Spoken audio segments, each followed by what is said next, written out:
You may be used to seeing vegetable gardens in the backyards of people's homes, but they're also becoming more and more common in schools across the country. And studies show kids with a green thumb are growing everything from academic skills to knowledge about nutrition and even empathy and compassion. Check this out.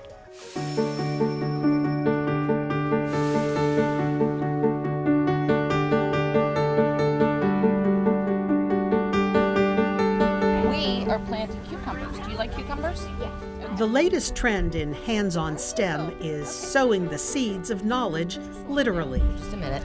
And I want you to put your trowel in this way and pull the dirt toward you to make a nice deep hole. School gardens are sprouting up across the country, more than 7,000 of them, according to a recent school census from the U.S. Department of Agriculture. You can see it's very fragile. It's still a tiny baby. You're going to dig your hole right here. Set that in, and then you're going to push the soil back around it. When I learned, you had your science book and you really didn't get your hands dirty for science, but this is a way that they can learn about different aspects of science and just kind of move beyond the walls of the classroom. First grade teacher Dawn Dowds started this garden at Lincoln Elementary School in the south suburbs of Pittsburgh, Pennsylvania.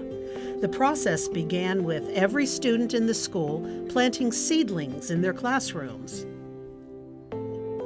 And that's what we're putting in the garden today and crossing our fingers. Pull the dirt toward you. Can you do that for me? We have tomatoes, zucchini, eggplant, peppers, beans, chard, kale, lettuce, onions, cucumbers, and gourds. It's just that teachable moment that they're, blank slate. You're showing them how to dig and how to pour their soil and why you fertilize. We get to plant and how our world is changing by just plants and stuff.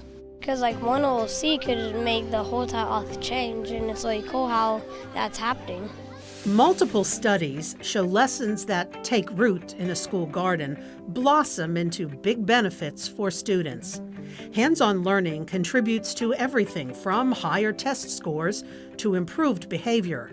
And gardening also builds higher-order thinking skills 21st century students need to succeed. Engineering skills, they use cooperation skills, they use communication skills to realize that things might not work out the first time, to be able to come back and say, reevaluate, how can I change this and make it better?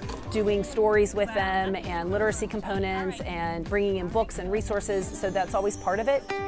And these lessons get a green thumbs up from the students. Voila.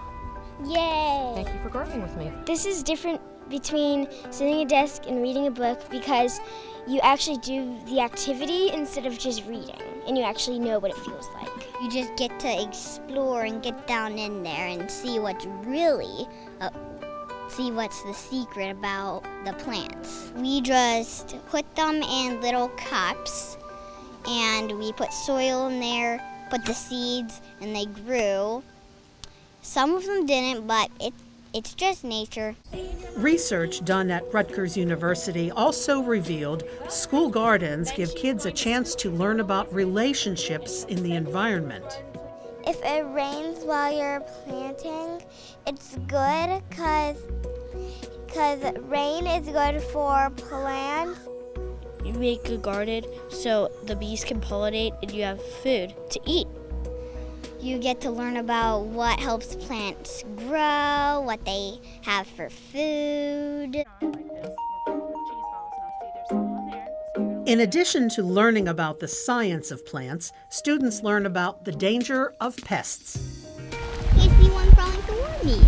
Today, these baby praying mantises, raised in the classroom, are making their new home in the garden. They'll eat aphids and other bugs all summer long. Well, at least they're going out to nature now. But students gain more than just science skills in the garden. Multiple studies show plots like these spell good news for parents who want to promote healthy eating habits. We've done a lot of things with tasting the things that are in the garden and the experimentation of the kids being willing to try something that they grow, but aren't willing to try something if the parents put it on the plate. This student even says Brussels sprouts are his favorite vegetable. Well, when I first ate them, they weren't that good because we had something different, but then we put brown sugar on them and they were fantastic. Researchers found students who participated in a garden-based nutrition program more than doubled their fruit and vegetable consumption.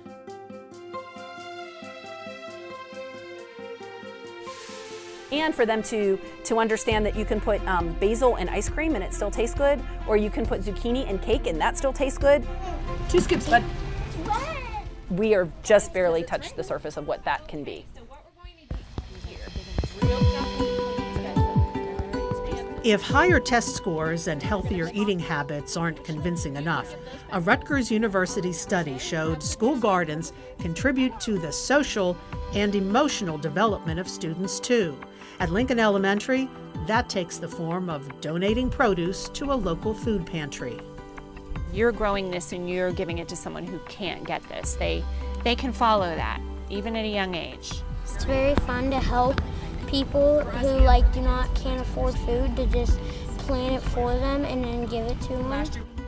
Much of the food grown here ultimately ends up here at the South Hills Interfaith Movement, called SHIM for short.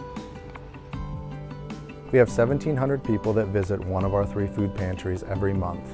Among that, there's 800 families, and 66% of those are children, and people leave here with about 60 pounds of food twice a month.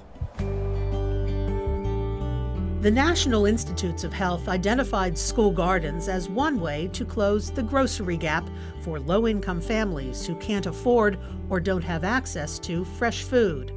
Of the 15 community gardens that donate to SHIM, Lincoln Elementary contributes the most.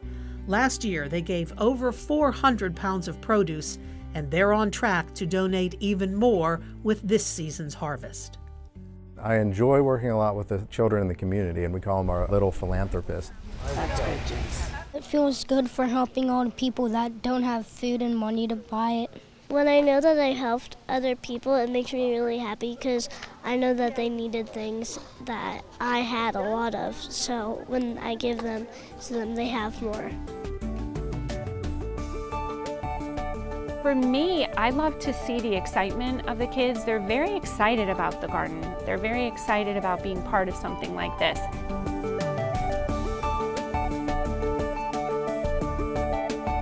It's just been great. It's been great, much more than digging a hole in the ground.